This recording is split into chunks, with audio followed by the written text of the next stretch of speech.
एक मोठी बातमी सध्या समोर येतेय महायुतीच्या गुटातून। शिंदे फडणवीसांच्या बैठकीतील इनसाइड स्टोरी एनडीटीव्ही मराठीच्या हाती लागली आहे। मुंबईसह राज्यातील इतर मनपामध्ये शिवसेना आणि भाजप एकत्र युती म्हणून लवकरच घोषणा होणार आहे। सीएम देवेंद्र फडणवीस एकनाथ शिंदे यांच्या बैठकीनंतर हा निर्णय झालाय।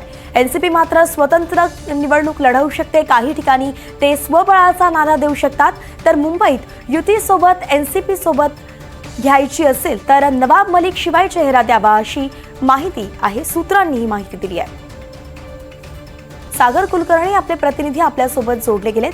सागर, महायुतीतील दोन पक्ष एकत्रित जात आहेत तर एक पक्ष वेगळा लढणार आहे, नेमकं काय याची कारण आहेत? मुंबईतल्या एमएमआर रिजन सह एरियामध्ये अनेक भागांमध्ये एकनाथ शिंदेची शिवसेना आणि भाजप एकत्र जाणार जवळपास स्पष्ट झालेलं आहे।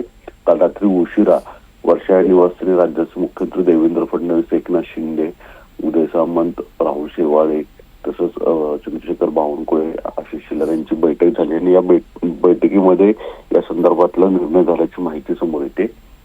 एका बाजूला ठाकरे बंधूंची आघाडीच्या संदर्भातली घोषणा झाल्यानंतरच युतीची घोषणा होईल असं जवळपास सांगण्यात आलेलं आहे।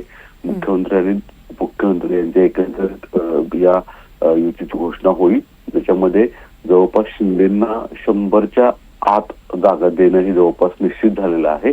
आणि दुसरीकडे अजित पवारांची जर राष्ट्रवादी यायची असेल तर नवाब मलिकांचा चेहरा नसेल। त्याचबरोबर जवळपास 12 ते 15 जागेपेक्षा जास्त जागा अजित पवारांच्या पदराला पडणार नाहीयेत। आता याबाबतचा निर्णय पुढच्या 24 तासामध्ये घेण्याचा ठरलेला आहे असंही समजतं। आणि पुणे, पिंपरी, अमरावती या भागांमध्ये मात्र अजित पवार स्वतंत्र चूल स्वतःची मांडतील। अजित पवार स्थानिक राजकारण बघून, स्थानिक परिस्थिती बघून इतरांशी आघाडी करतील, तर ते युती सोबत नसतील हे जवळपास स्पष्ट झालेलं दिसून येते। काल रात्री ही एक महत्वपूर्ण बैठक झालेली आहे। आज सुद्धा काही नेत्यांच्या बैठका पुन्हा हे अपेक्षित आहे।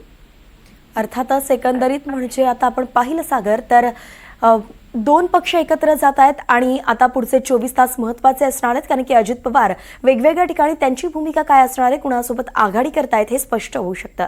धन्यवाद, सविस्तर अपडेट आपण दिलीत।